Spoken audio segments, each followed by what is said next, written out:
Hello friends, मेरे story channel पे आप सभी का स्वागत है। मेरी आज की कहानी है अच्छा बेटा या अच्छा पति। 15 घंटे का थकान भरा सफ़र कर चारू अपने छोटे भाई समीर की शादी अटेंड कर 10 दिन बाद आज ही घर आई थी। अपने 3 साल के बेटे प्रिंस को सोफे पर बिठाकर अभी वो अपने कमरे में जा ही रही थी कि ममता जी ने उससे कहा, बहू अब फटाफट से खाना बना ले, तेरी दोनों नंदे ससुराल से आज आ रही हैं, तो जो भी बनाना उनकी पसंद का बनाना। मैंने ज़रूरत का सारा सामान भी मंगवा कर रख दिया है। अपने कमरे की तरफ जाती हुई चारू के पैर तो वही ठिठक गए। मन ही मन सोचने लगी कि नंदों को भी पता था कि मैं 15 घंटे का सफ़र तय करके थकी हारी घर आऊँगी, फिर आज आने की क्या सूझी, जबकि दोनों यहीं पास में ही तो रहती है और हर रविवार को यहाँ आ जाती है। इतने में बाहर ऑटो वाले को पैसे देकर उसका पति सुनील भी अंदर आया और आकर सोफे पर पसर गया। उसे देखकर ममता जी बोली, अरे मेरा बेटा थक गया क्या? बहुत दूर है तेरा ससुराल तो। पता नहीं समधी समधन को क्या सूझी जो तेरी शादी के बाद इतनी दूर जाकर शिफ्ट हो गए। अगर मुझे पता होता तो मैं इतनी दूर तेरा ससुराल कभी ना करती। अब माँ, इसमें हमारे बस की बात थोड़ी ना है। जहाँ पर बच्चों का काम होगा माता पिता वहाँ अपने आप ही शिफ्ट हो जाते हैं। फिर मम्मी जी पापा जी अकेले भी क्या करते यहाँ पर। सुनील ने अपने सास ससुर का पक्ष रखते हुए कहा। ममता जी मुंह बनाती हुई चारू की तरफ देखकर बोली, अब खड़ी खड़ी यहाँ क्या कर रही है? जा फटाफट से चाय बना कर ले आ। देख नहीं रही कि ये कितना थक गया है। ममता जी की बात सुनकर सुनील हंसते हुए बोला, अरे माँ, मैं अकेला थोड़ी ना थका हूँ, वो भी तो थकी है, वो भी मेरे साथ ही तो आई है।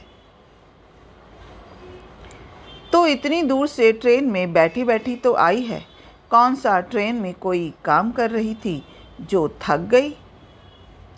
ममता जी चिढ़ती हुई बोली।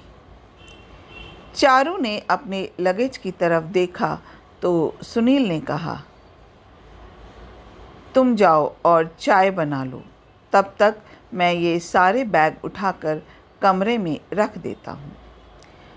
उसकी बात सुनकर चारू तो रसोई में चली गई। पीछे से सुनील उठकर बैग उठाकर कमरे में रखने लगा तो ममता जी बोली, अरे थोड़ा आराम कर ले, अभी अभी थका हुआ तो आया है, बैग उठाकर वो नहीं रख सकती क्या जो उसका काम तू कर रहा है? माँ, उसमें उसका काम और मेरा काम क्या है? इसमें मेरा भी तो सामान है, अगर मैं रख दूँगा तो काम जल्दी ही फ्री होगा। फिर सोच रहा हूँ कि बाहर से ही कुछ मंगा लेता हूँ, बहुत ज़ोर से भूख लग रही है। अब चारू भी थक गई होगी तो क्या खाना बनाएगी? क्यों खाना क्यों मंगा रहा है? अभी तेरी दोनों बहनें मधु और मेघा भी तो आ रही हैं यहाँ पर, उन्हें क्या बाहर का खाना खिलाएगा? ममता जी की बात सुनते ही सुनील जहाँ था वहीं रुक गया। क्या मेघा दी और मधु दी आ रही हैं? आज अचानक कैसे आ रही हैं? अब तुझे देखे हुए काफ़ी दिन हो गए थे तो इसलिए आ रही है। वो तो उनके बच्चों की परीक्षाएं चल रही थी, छुट्टियां नहीं मिली, नहीं तो बच्चों को भी लेकर ही आती। बहुत दिन तो कहाँ हो गए माँ, अभी 5 दिन पहले यहाँ से गया था, तब तो दोनों ही मुझसे मिलकर गई थी।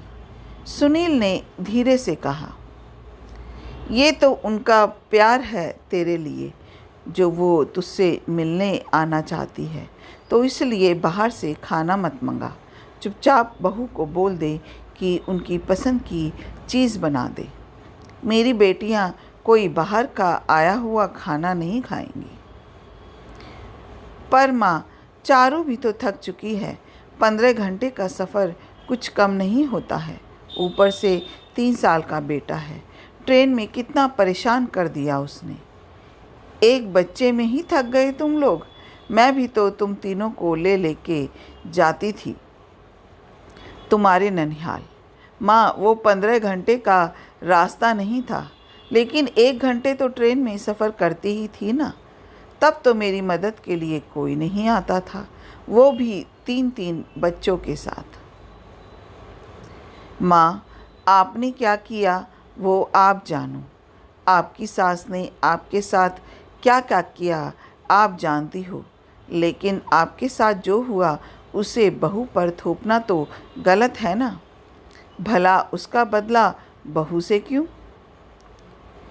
तेरे बाप ने तो कभी पलटकर जवाब नहीं दिया तेरी दादी को, जो तू अपनी पत्नी के लिए मेरे सामने हो जाता है।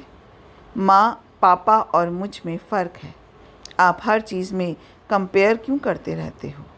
मेघा दी और मधु दी आ रही हैं तो उन्हें भूखा तो वापस नहीं भेजूंगा, लेकिन हाँ, खाना मैं बाहर से ही मंगा रहा हूँ।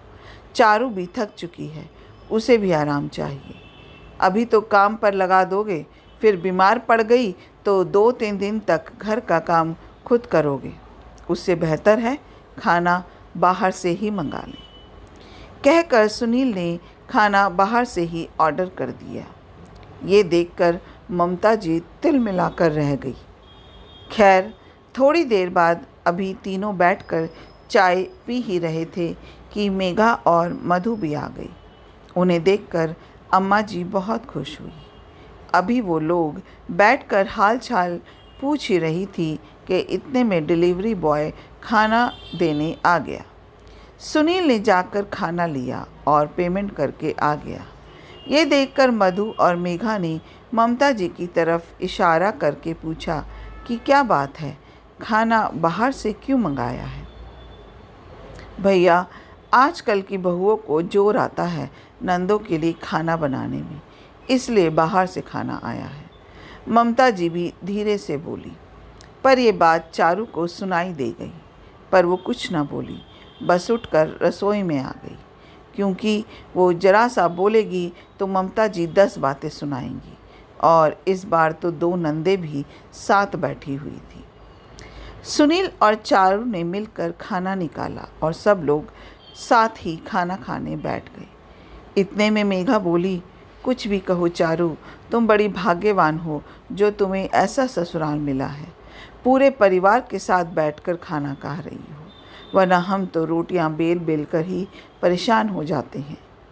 तुम्हें तो इसके लिए बहुत दान धर्म करने चाहिए और भगवान का शुक्रिया अदा करना चाहिए जो तुम्हें हमारा भाई मिला, जो कम से कम यह तो समझता है कि बीवी थकी हुई है तो बाहर से खाना मंगा लो, वरना हमारे पति तो खाना बनवा ही लेते थे हमसे।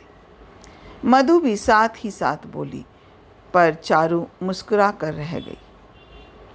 अरे, वो तो मेरी दोनों बेटियां एक ही घर में हैं जो हिल मिलकर काम कर लेती हैं, नहीं तो इतना बड़ा परिवार है, कोई और होती तो बहुत बुरी हालत हो जाती। पर माँ, कुछ भी कहो, ये तो इन दोनों की किस्मत इतनी अच्छी है, इनकी सासू माँ बराबर इनके साथ रसोई में लगी रहती है खाना बनाने के लिए, और क्या शानदार खाना बनाती है। और इनकी दोनों नंदे भी कोई भी काम हो भाग भाग कर काम संभालती है। सुनील ने कहा तो ममता जी तुनकते हुए बोली, क्यों, तेरी बहनों ने क्या तेरी शादी में भाग भाग कर काम नहीं किया था? तो अम्मा, मैं कहाँ इनकी बुराई कर रहा हूँ, मैं तो बता रहा हूँ कि उनके परिवार वाले भी काफ़ी मिलजुल कर काम करते हैं। थोड़ी देर खाना खा लेने के बाद सब लोग बैठे तो मेघा ने कहा, अरे चारू, तुम्हें तो बहुत सारी विदाई मिली होगी, आखिर तुम तो इकलौती बहन हो, जरा हमें भी दिखाओ, विदाई दिखाओ तो सही। तभी मधु भी बोली, हाँ हाँ, हम तो आज इसलिए आए हैं कि हम भी तो देखें आखिर हमारी भाभी को अपने मायके से क्या क्या मिला है। जब दोनों ने कहा तो चारू उन्हें अपने साथ ही कमरे में ले गई। पूरा परिवार वही बेडरूम में ही बैठ गया। जब चारू ने विदाई वाले बैग खोल कर दिखाए, सचमुच बहुत सुंदर सुंदर साड़ियाँ थीं। अरे वाह, ये तो कितनी शानदार साड़ी है। इस पर तो एम्ब्रॉयडरी वर्क किया हुआ है, लगता है हाथों से किया है ना? मेघा ने पूछा तो चारू बोली, हाँ दीदी, ये माँ ने स्पेशली कहकर मेरे लिए बनवाई थी, बहुत महंगी पड़ी पर। अरे तो हाथ की कारीगरी तो वैसे भी महंगी ही पड़ती है। मुझे तो ये साड़ी बहुत ही पसंद आई। बीच में ही मधु भी बोल पड़ी। उसकी बात सुनकर चारू मुस्कुरा दी, लेकिन तभी ममता जी बोली, अरे मधु, तुझे ये साड़ी चाहिए तो तू रख ले। भाभी होने के नाते चारू तुझे तो दे ही सकती है। ममता जी की बात सुनते ही चारू के चेहरे की मुस्कुराहट ही गायब हो गई। लेकिन सुनील बीच में ही बोल पड़ा, दीदी, आप लोगों को ऐसी साड़ियाँ चाहिए तो मैं बनवा दूँगा। इस बार रक्षाबंधन पर मेरी तरफ से ऐसी ही साड़ियाँ आप दोनों के लिए। अरे क्यों बेवजह खर्चा कर रहा है, जब साड़ी है तो यही दे दे। पर माँ, ये साड़ी तो चारू की मम्मी ने उसे दिलवाई है, इसे हम कैसे ले सकते हैं? मधु ने कहा। हाँ माँ, दीदी सही तो कह रही है। सुनील ने मधु का समर्थन किया। क्यों नहीं ले सकते? भाभी की चीज़ पर तो ननद का भी हक होता है। तेरी दादी तो सीधा हुक्म करती थी देने के लिए, और तेरे पापा तो मेरी चीज़ दिलवा भी देते थे अपनी बहनों को। और तू पता नहीं कौन सी दुनिया से आया है जो देने से ही इनकार कर देता है।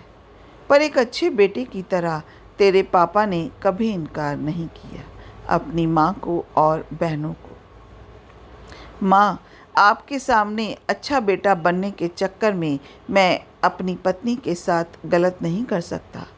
अभी तो तुम अपने सामने अपनी मनमानी कर लोगी, लेकिन आने वाले वक्त में उनका मायका बंद करवा दोगी। कड़वा बोल रहा हूँ, लेकिन सच बोल रहा हूँ। आज तुम अपनी कौन सी नंद को घर पर बुला लेती हो? सच सच बताओ। सुनील की बात का ममता जी बुरा मानते हुए बोली, सही बात है, बीवी के सामने बहनों को कौन पूछता है? आज तू मेरे सामने ही ये कर कह रहा है तो कल को तो पूछेगा भी नहीं अपनी बहनों को। माँ, तुम छोटी सी बात को कहाँ से कहाँ लेकर जा रही हो? ये छोटी छोटी बातें ही तो होती है जो मायका बिगाड़ने का काम करती है। वैसे सुनील ने गलत नहीं कहा है। हमें अपनी दोनों बुआ जी से मिले हुए भी काफ़ी टाइम हो चुका है, सिर्फ इसी कारण कि उन्होंने तुम्हारे साथ ऐसा किया और तुमने उनका मायके का रास्ता बंद कर दिया। अपनी बेटियों को सुनील के पक्ष में बोलता देखकर ममता जी तो मुंह फुलाकर कमरे से निकल गई। लेकिन कम से कम मधु और मेघा को तो यह बात समझ में आ गई कि अगर भविष्य में अपना मायका सही सलामत रखना है तो कुछ चीज़ों पर नियंत्रण ज़रूरी है। अपना कीमती समय देने के लिए दिल से शुक्रिया। अगर आपको ये कहानी अच्छी लगी हो तो एक लाइक कीजिएगा, शेयर कीजिएगा और कमेंट बॉक्स में लिख कर बताइएगा आपको ये कहानी कैसी लगी। फिर मिलते हैं एक नई कहानी के साथ। जय हिंद।